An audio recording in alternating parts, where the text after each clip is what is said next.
Kek TV, KPM. Baiklah cikgu, saya nampak ada macam radas kat sini. Kita nak buat apa sekarang cikgu? Ya, nampak banyak kan?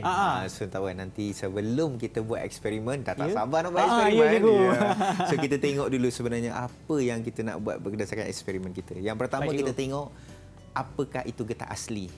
Sebab eksperimen kita hari ini berdasarkan getah asli. Okey, baik. Okey, so kita tahu bahawa getah asli ataupun nama lainnya adalah latex. Okey. Okey, murid-murid di rumah pun kena tahu bahawa getah asli ni ataupun nama lain itu latex itu biasanya didapati daripada batang pokok getah apabila ditoreh. Okey. Pokok getah tu ditoreh dan dia akan mengeluarkan susu getah tadi iaitu getah asli atau kita kenali sebagai latex. Okey, baik. Susu getah asli diproses menjadi getah asli ataupun kita kenali sebagai polimer semula jadi. Ciri getah asli biasanya dia kenyal, lembut, tidak tahan haba, penebat elektrik yang baik dan tidak terlap udara. So itu adalah ciri-ciri utama yang kita nak buat dalam eksperimen kita hari ini.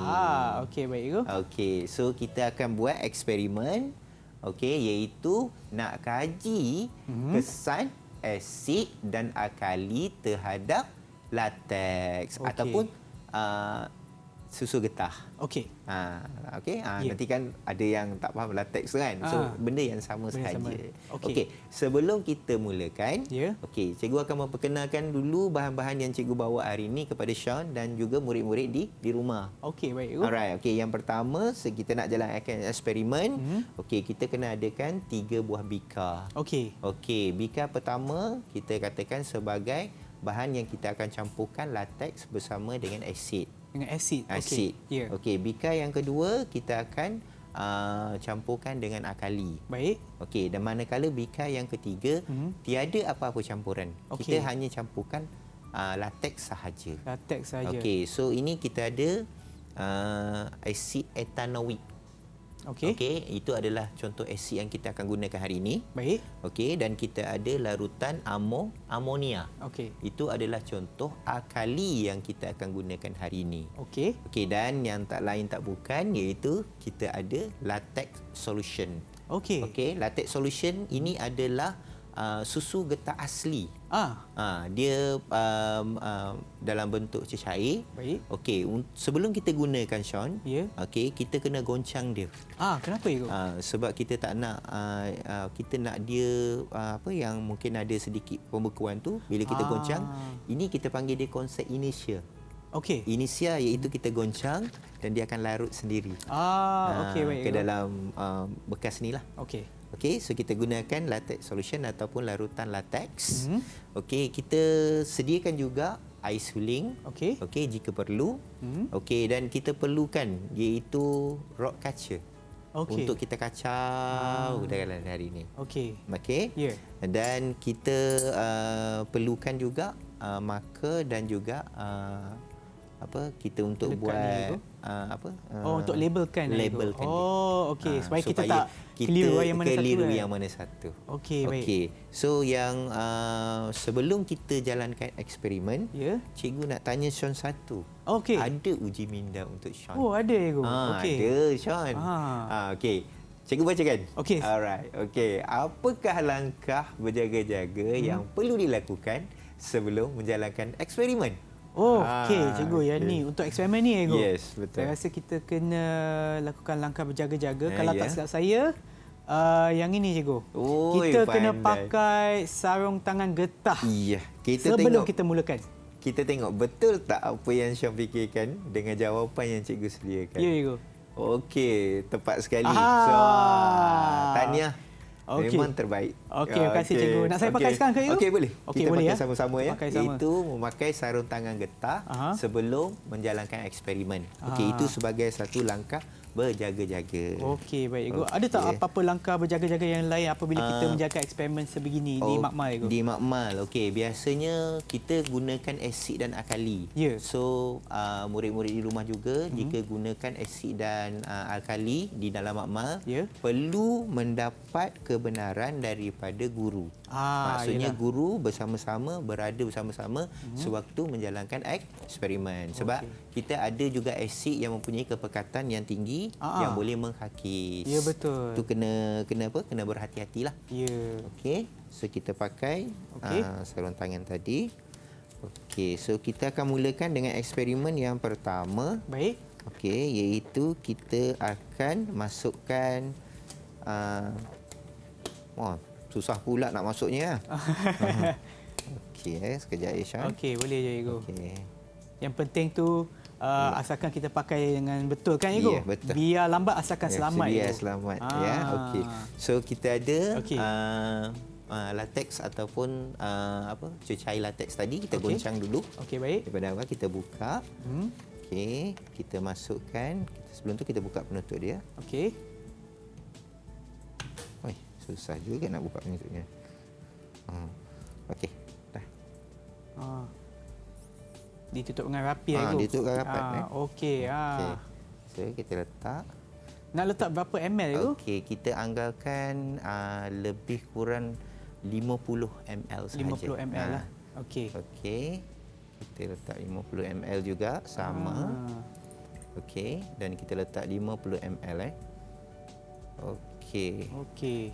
Tapi sebelum tu kita kena labelkan dahulu Penting untuk kita labelkan supaya kita dapat mengenal pasti yang mana satu untuk alkali, yang mana satu untuk asid. Okey. Okey.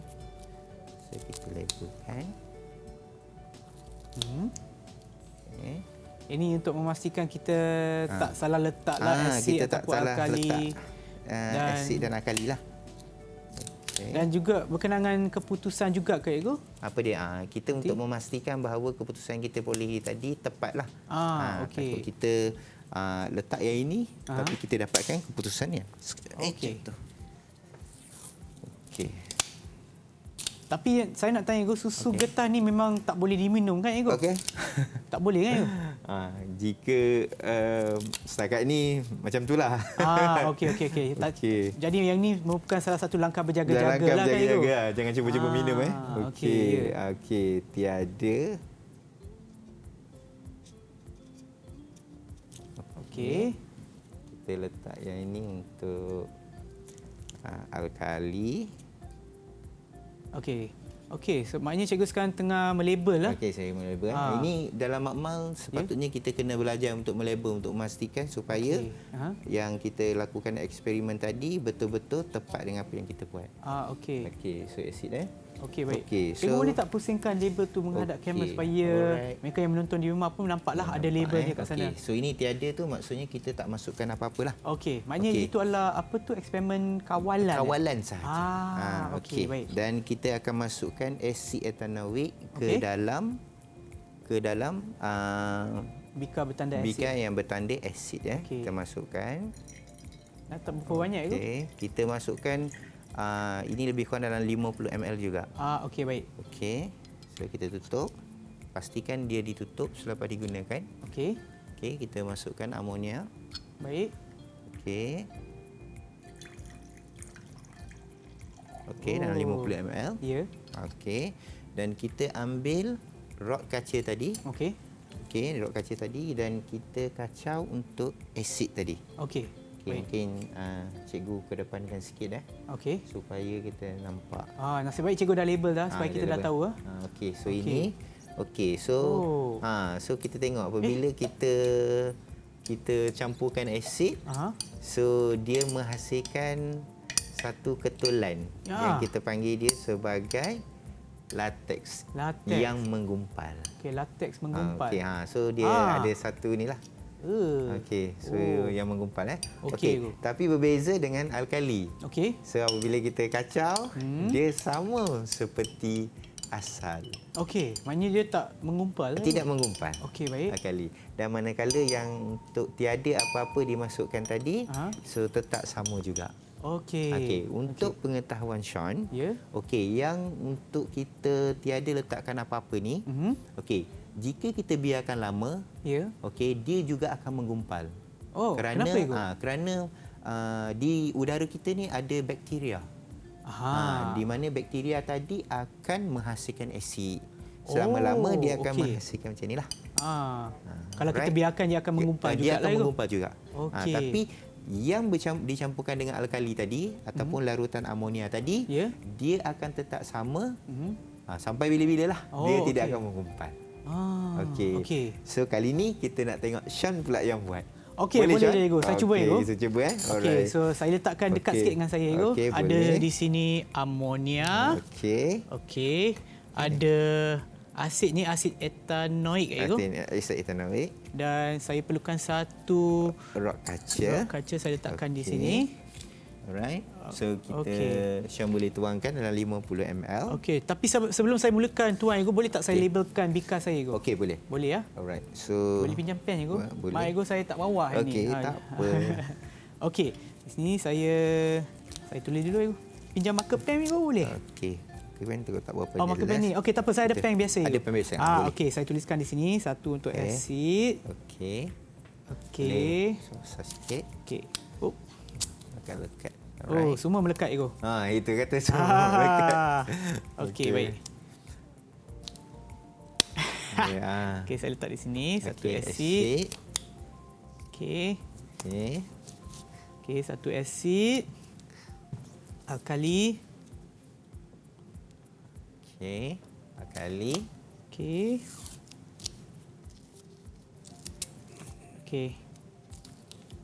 Cik Ego. Tahu Sean suka buat label-label macam ni kan. Okey, cikgu boleh tak kalau dia label dia terkoyak sikit, asalkan saya tahu dia mana. Ada, betul. Asalkan kita nak dapat bezakan dia. Okey. Okey, Ego. Alright. Di sini. Okey. Yang ni ada tanda asid Ego. Yang ni sebab dah koyak tadi, kita nak jimat masa sikit Ego. Dan yang tak letak apa-apa, saya biar kosong boleh tak Ego? Asalkan saya tahu membezakannya. Okey, baik. Alright. So, langkah yang kedua. Langkah yang kedua Ego, kita nak masukkan ni. Tapi yang sebelum kita buat apa-apa, kita kena goncang sikit Ego. Ya, kena goncang. Goncang sikit Okey, dah goncang Okey, kita buka. Dan saya nak tuangkan lebih kurang 50 ml. Ke setiap bikar. Okey, di sini. Okey, baik. Sini. Okey, cukup. Okey. Dan di sini. Satu lagi. Okey, Ego.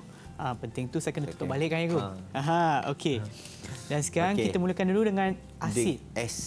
Okey. Yang ini Ego. Di sini lebih kurang 50 ml. Okey.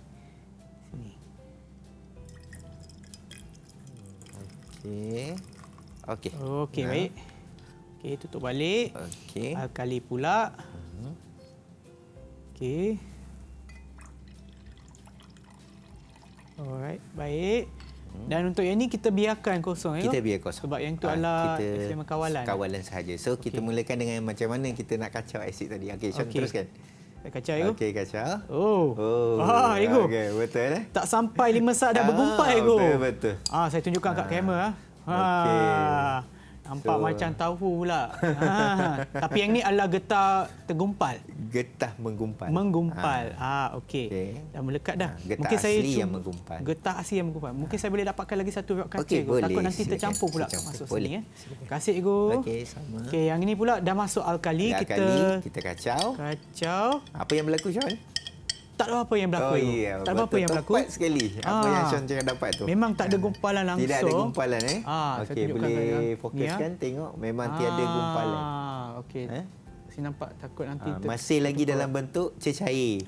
Asal daripada asal tadi. Okey. Dan ini pula masih dalam nak kena kacau. Kacau pun boleh. Kacau juga Okey. Tapi kita nak tunjukkan apabila kita tak masukkan apa-apa, bila dibiarkan lama, dia akhirnya juga akan menggumpal. Disebabkan oleh tindakan bakteria. Tepat sekali, Sean. Okey, okey. So mungkin Sean dah boleh nampak apa yang kita nak buat hari ini, eksperimen. Kita nak tahu juga apakah keputusan dan kesimpulan daripada eksperimen kita hari ini. Okey, kita tengok satu-satu, Sean ya. Okey, sebenarnya untuk tindakan asid dan alkali terhadap lateks tadi adalah melibatkan molekul-molekul getah yang berbentuk rantai yang diselaputi oleh satu lapisan membran protein. Okey, terdapat cas negatif yang mengelilingi permukaan luar membran tadi. Hal ini menyebabkan molekul getah menolak antara satu sama lain. Okey, kita tengok apabila asid ditambah, apa Syah dapat tadi? Dia menggumpal. Yes.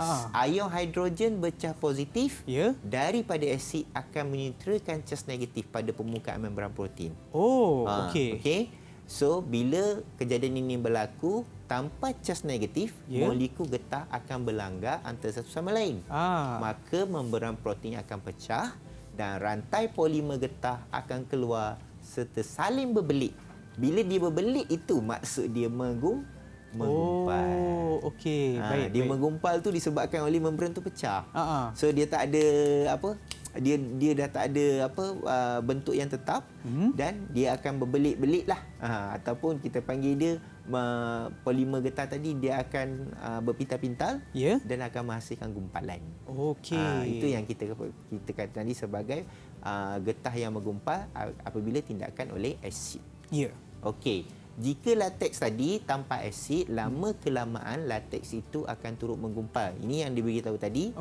Kerana ada tindakan bakteria di udara di mana dia akan menghasilkan asid dan menyutrakan asid tadi pada menggunakan membran protein molekul getah dan akhirnya molekul itu pecah dan dia akan menggumpal. Okey. Manakala kalau untuk alkali pula, okey, bila ditambahkan lateks, ion hidroksida daripada alkali tadi akan menyutrakan ion hidrogen daripada asid.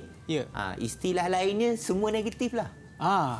Daripada alkali pun negatif, manakala cas-cas daripada rantai polimer getah pun negatif. So dia akan menolak antara satu sama lain. Kalau yang asid tadi daripada asid positif, molekul membrannya adalah negatif. So matching lah. So ini dia negatif-negatif, dia menolak. So dia akan kekal sebagai cecair lateks. Okey. So, kalau nak senang kita ingat macam ni lah. Alkali ni dia akan hasilkan cas negatif. Daripada lateks itu sendiri bercas negatif. So kedua-duanya bertembung menolak antara satu sama lain. So dia kekal. Kalau asid dia satu positif, satu negatif. Cas satu positif, satu negatif. So dia bergabung dengan baik untuk dia menggumpal. Okey, maknanya daripada eksperimen ni apa yang saya belajar, kalau kita tambahkan asid ke dalam getah asli itu dia akan menggumpal disebabkan ada charge positif ke negatif dan dia akan berbelit-belit memecahkan membran protein tadi. Okey, dan dia akan berbelit-belit untuk menghasilkan gumpalan. Manakala apabila alkali ataupun kalau tiada tak masuk apa-apa dia tidak akan menggumpal, tapi yang tak letak apa-apa tu akan menggumpal pada masa yang panjang disebabkan oleh tindakan bakteria. Didik TV KPM